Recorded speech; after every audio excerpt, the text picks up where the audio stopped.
আসলে মানুষের জীবনটা কেমন জানে। আমরা যাকে চাই তার জন্য যত ইফোর্ট দেই না কেন, সে আমাদের কদর বোঝে না। আজ যে মানুষটা আমাদের ভালোবাসা পেতে চড়া মূল্য দিতেও প্রস্তুত হতে চায়, কেন জানি সে মানুষটাকে আমরা চাইতে পারি না। জীবনটা যদি এতটাই আনন্দময় হতো, তাহলে পৃথিবীতে মানুষ আসার সময় কান্না করে আসতো না। কষ্ট হাসাতে শেখায়, কষ্ট বাঁচাতে শেখায়, কষ্ট ভালোবাসতে শেখায়, কষ্ট চোখে জল ফেলতেও শেখায়, কেবল কষ্ট ভুলতে শেখায় না। যদি কান্না পায় তুমি কেঁদে নিও, জানোই তো বৃষ্টির পর আকাশ সুন্দর হয়ে যায়। যার অতীত যত কষ্টের, তার ভবিষ্যৎ ততই সুন্দর। যে নিজে নিজেকে বুঝিয়ে সামনে নিতে পারে, তার থেকে শক্ত মানুষ আর কেউ নেই। আপনার কান্নার আওয়াজ শোনেও যে দূরত্ব বজায় রেখে স্থির হয়ে থাকতে পারে, আপনার মৃত্যুর সংবাদ পেলেও সে শান্তিতেই নিদ্রায় যেতে পারবে। কাউকে জবাব দেওয়ার আগে 1 মিনিট সময় নিন, দেখবেন হয় জবাবটা বদলে গেছে, অথবা জবাব দিতে ইচ্ছে করবে না। আমরা প্রতিটা কথার পৃষ্ঠে কথা বলতে চাই, এটা ভুল চিন্তা। জবাব দেওয়ার চেয়ে জবাব না দেওয়াটা অনেক বেশি শক্তিশালী। চোখের সামনে মানুষ বদলে যাচ্ছে, শুধু চেয়ে চেয়ে দেখি আর দীর্ঘ শ্বাস ফেলি। যখন বন্যা আসে তখন মাছেরা পিঁপড়া খায়, আর যখন জল শুকিয়ে যায় তখন পিঁপড়ারা মাছ খায়। শুধু ধৈর্য রাখতে হবে, সময় ও সুযোগ একদিন সবারই আসে। মানুষ কখনো মানুষকে ভয় পায় না, ভয় পায় তার ক্ষমতার বিশ্বাসঘাতকতাকে। মানুষ কথা বলে মুখে আর ব্যথা লাগে বুকে। কি অদ্ভুত, তাই না? কে কেমন সেটা কারো গায়ে লেখা থাকে না, লেখা থাকে তার চরিত্র আর ব্যবহারে। একটা মেয়ে নিজের সুখের জন্য হাজার ছেলে জীবন নষ্ট করতে পারে, কিন্তু একটা ছেলে একটা মেয়ের জন্য সারা জীবনের সুখ ত্যাগ করে দিতে পারে। তার স্বাদ ছেড়ো না যার সময় খারাপ যাচ্ছে, তার স্বাদ ছাড়ো যার মানসিকতা খারাপ আছে।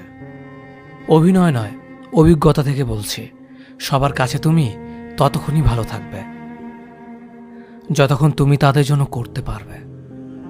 যে মেয়ের স্বামী ভালো, সে মেয়েটা গরিব হলেও কিন্তু সুখী। মতলবী মানুষগুলো খুব ভালো করেই জানে সুযোগকে কিভাবে কাজে লাগাতে হয়। কেউ কখনো পারফেক্ট হয় না, তাই তো আন্ডারস্ট্যান্ডিং এটাই সবচেয়ে বেশি গুরুত্বপূর্ণ। মাঝে মধ্যে কাঁদতে হয়, সব দুঃখ কষ্ট ব্যথা বেদনা সব মানিয়ে নিয়েছ সেই জন্যে। বুঝতে এবং বোঝাতে না পারার কারণে আজকাল অনেকেরই সম্পর্ক ভেঙে যাচ্ছে।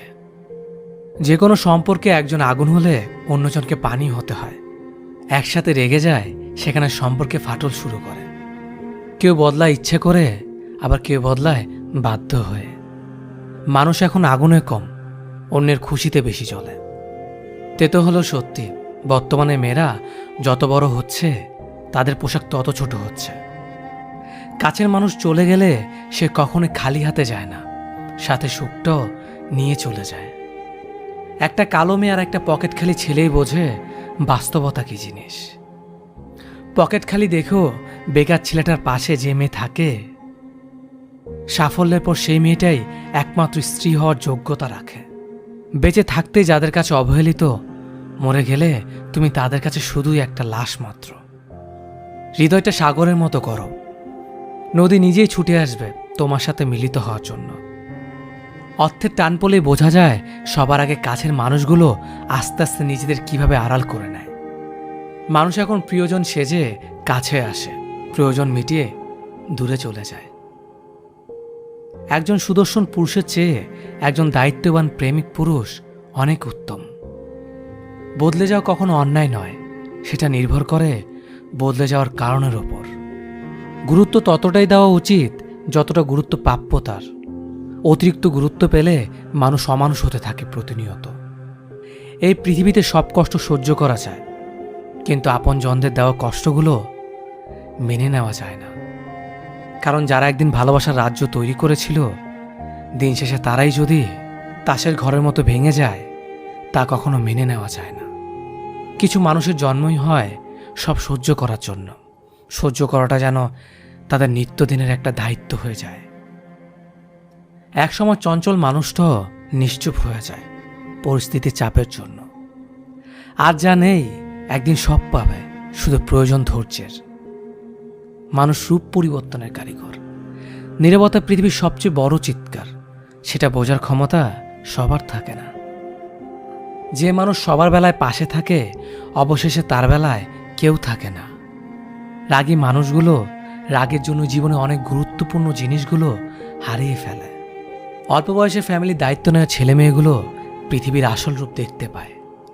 ফ্যামিলির জন্য, তাদের সুখের জন্য তারা স্যাক্রিফাইস করে দেয় তাদের জীবনটাও। পৃথিবীর নিষ্ঠুরতম সত্য হলো, আপনার উপকারের কথা বেশি দিন মনে রাখবে না। মানুষ চাইলেই যদি সব কিছু পেয়ে যেত, তাহলে অপেক্ষার কোনো মূল্য থাকতো না। আর মানুষ চাইলেই যদি সব কিছু ভুলে যেতে পারত, তাহলে স্মৃতির কোনো মূল্য থাকতো না। একটা মানুষকে যখন দিনের পর দিন অত্যাচার করা হয়, সেটা মানসিকভাবে হোক বা শারীরিকভাবে হোক, তখন সে লেবুর মতো রূপ নেয়। লেবু বেশি চিপলে যেমন তিতা হয়ে যায়, ঠিক তেমনি একটা মানুষও তখন যা না করার সেটাও করতে পারে। মায়া বড্ড খারাপ জিনিস, যা মানুষকে এগোতে দেয় না। অহংকারী ব্যক্তির মুখ সবসময় খোলা থাকে আর চোখ সবসময় বন্ধ থাকে। একটা ছেলের সবচেয়ে বড় ভুল, প্রতিষ্ঠিত না হয়ে কাউকে নিয়ে স্বপ্ন দেখা। মনে ধরা মানুষটা ভাগ্যে থাকে না। মানুষ অভাবে মরে না, মানুষ মরে স্বভাবে। মানুষ ভালোবাসায় মরে না, মানুষ মরে ধোঁকায়। যারা বেশি কথা বলে, তারা মনের দিক থেকে পরিষ্কার হয়। একজন বিশ্বস্ত বন্ধু 10,000 আত্মীয়ের সমান। জীবনে যা কিছু করবে লিমিট রেখে করবে।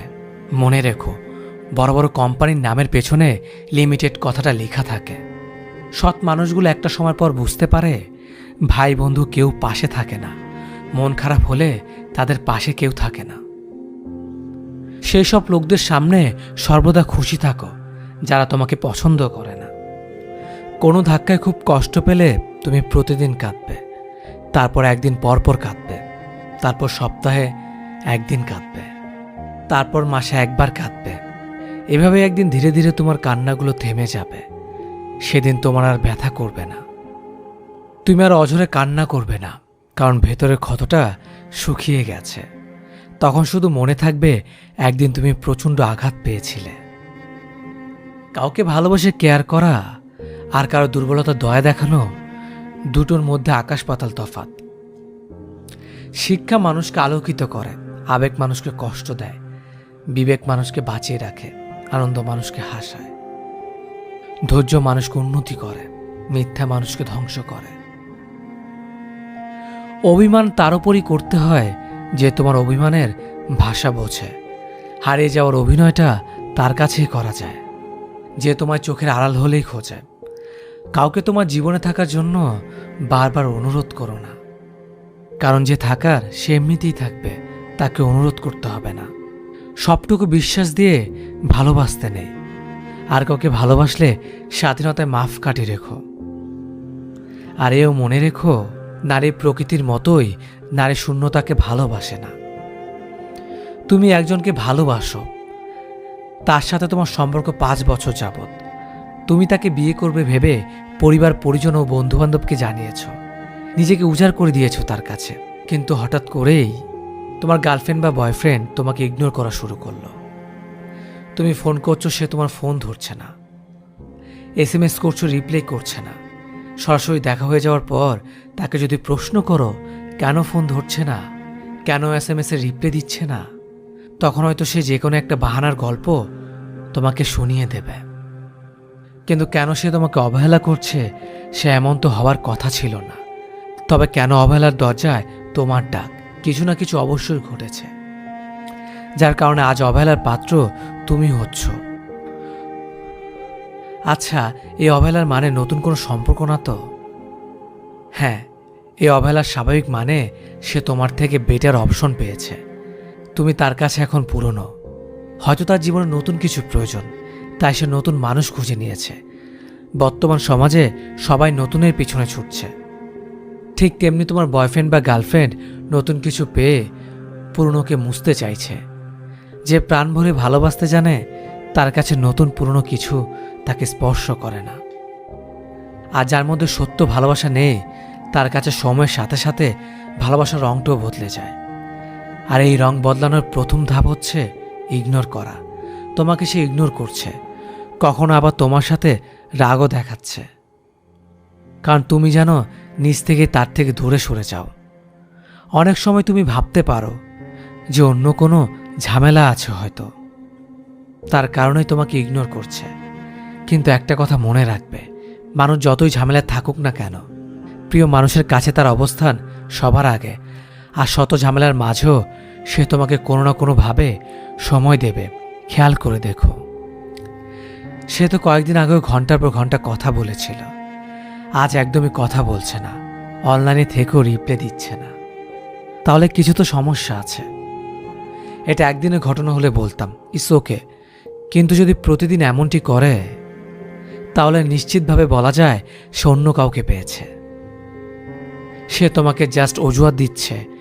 এ ধরনের সমস্যা মানুষের জীবনে খুব ভয়ঙ্কর সমস্যার সৃষ্টি করে। তাই যতটা সম্ভব নিজেকে এই সমস্যা থেকে কাটিয়ে উঠতে হবে। এই সমস্যার সমাধান তোমাকেই করতে হবে। তোমার অনেক কষ্ট হবে, তোমার মনে হবে তার সাথে একটু কথা বলি, একটিবার জানতে চাই কেন সে আমার সাথে এমন করছে। কিন্তু মনে রাখবে, তুমি যা ভাবছো সে কিন্তু তা ভাবছে না। তুমি একটু কথা বলতে চাইছো, আর সে অন্য কারো সাথে দিব্যি সময় কাটাচ্ছে।